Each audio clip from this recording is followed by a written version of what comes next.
A economia brasileira segue em recessão. Hoje, o PIB anunciado pelo IBGE foi de recuo de 1,7%, terceiro trimestre em relação aos 3 meses anteriores. Foi a maior queda para o período desde que a série do IBGE começou a ser feita em 1996. O desempenho dos 3 setores da economia que entram nesse cálculo do PIB mostraram resultados negativos. A agropecuária teve retração de 2,4%, a indústria recuou 1,3% e o setor de serviços também 1%. Em valores correntes, o PIB no terceiro trimestre alcançou 1,481 bilhões de reais. No segundo trimestre, o PIB já havia recuado 2,1% e no primeiro 0,8%. 2 trimestres seguidos de queda já indicam uma recessão. Para 2015, a previsão no mercado financeiro é de que o país encolha 3,19%. Se for confirmado, será o pior resultado em 25 anos. E para repercutir esses novos números do PIB divulgados hoje pelo IBGE, recebemos aqui no Band News TV o professor Evaldo Alves, do Departamento de Planejamento e Análise Econômica da Fundação Getúlio Vargas. Professor, mais uma vez, obrigado pela presença. Os números, evidentemente, não são nada satisfatórios, pelo contrário, mostraram os números uma retração em todos os setores. Significa que ainda o Brasil precisa de um acerto fino? Até que ponto a política nacional está influenciando nesses números, professor?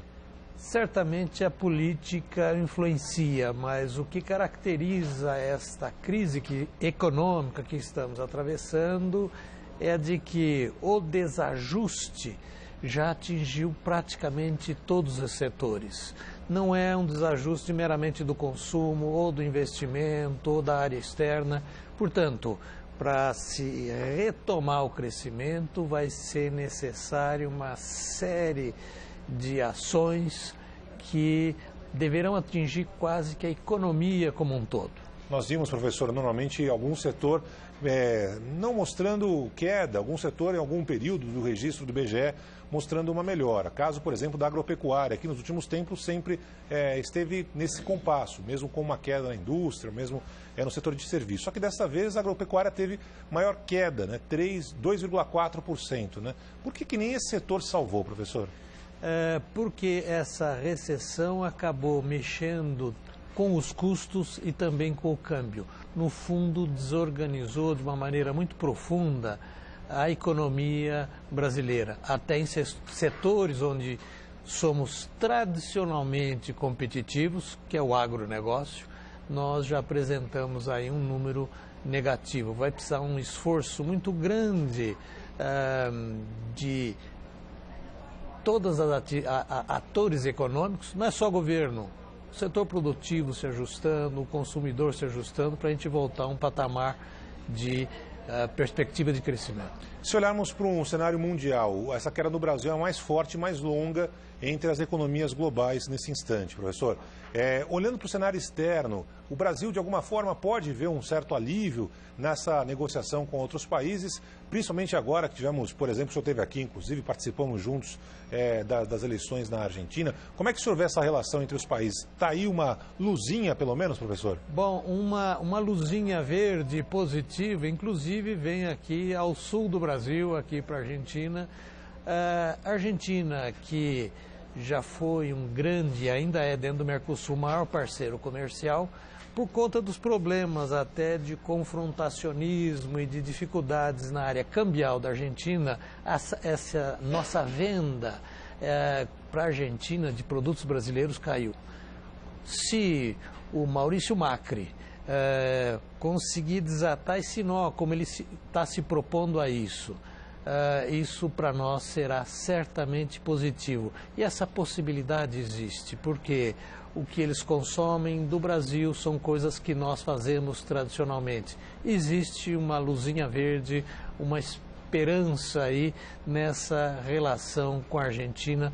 E não se trata de expandir, é voltar a patamares que nós já tivemos no passado, já estará de bom tamanho para a economia brasileira, no sentido de ajudar o nosso crescimento. Comecei perguntando para o senhor sobre a questão política, né? Afinal de contas, o que nós vimos nos últimos tempos é uma discussão muito grande envolvendo presidente, impeachment, saída do presidente da Câmara, não saída, mas de ações efetivas para melhorar a economia, tudo está parado. Basta ver que as ações propostas pelo ministro da Fazenda, Joaquim Levy, estão paradas no Congresso Nacional. Até que ponto, se as propostas apresentadas pelo ministro seguirem adiante, esta situação pode, de alguma forma, ajudar a economia a dar uma melhora? Ajudar. O ministro ele dá uma ênfase muito grande na parte fiscal, receita e despesa do governo, mas se a gente caminhar na questão fiscal já é uma ajuda. Não resolve todos os problemas, mas certamente ajuda a retomar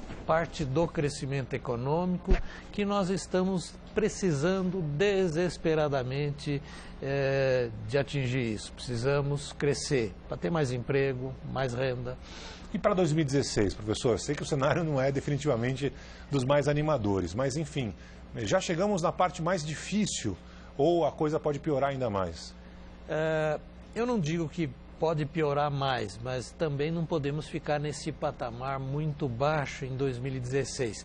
Mas os sinais são no sentido de que a gente continuará nessa desaceleração, pelo menos no primeiro semestre de 2016. Mesmo com agora, final do ano, o pessoal recebendo 13º salário, as tradicionais vendas de Natal, nem isso pode dar uma melhorada, pelo menos, professor? As vendas de Natal, turbinadas aí pelo 13º, certamente podem ajudar, mas não vamos nos iludir. Muita gente está endividada, muito consumidor está endividado e ele vai usar parte do seu 13º ou todo o 13º para o quê? Renegociar a dívida dele, colocar o seu endividamento em dia. Vai ajudar, mas não tanto quanto muita gente imagina. Para finalizar, professor, nós vimos um câmbio, valorização significativa do dólar frente ao real. E muitos industriais, muitos empresários comemoraram essa subida na comparação com o valor que tínhamos há pouco tempo, né?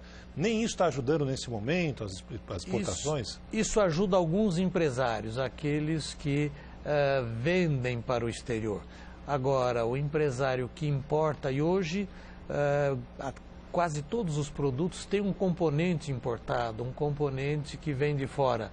Para esses já é o inverso, o custo acaba aumentando. Isso vai atingir também uma outra variável muito sensível no Brasil, que é a inflação. Nós estamos debaixo de uma perspectiva de inflação de não ficar fora daquela meta que o governo se autoestabeleceu. Professor Evaldo, mais uma vez, muito obrigado pela presença aqui no Band News TV. Até uma próxima. Até uma próxima. Obrigado.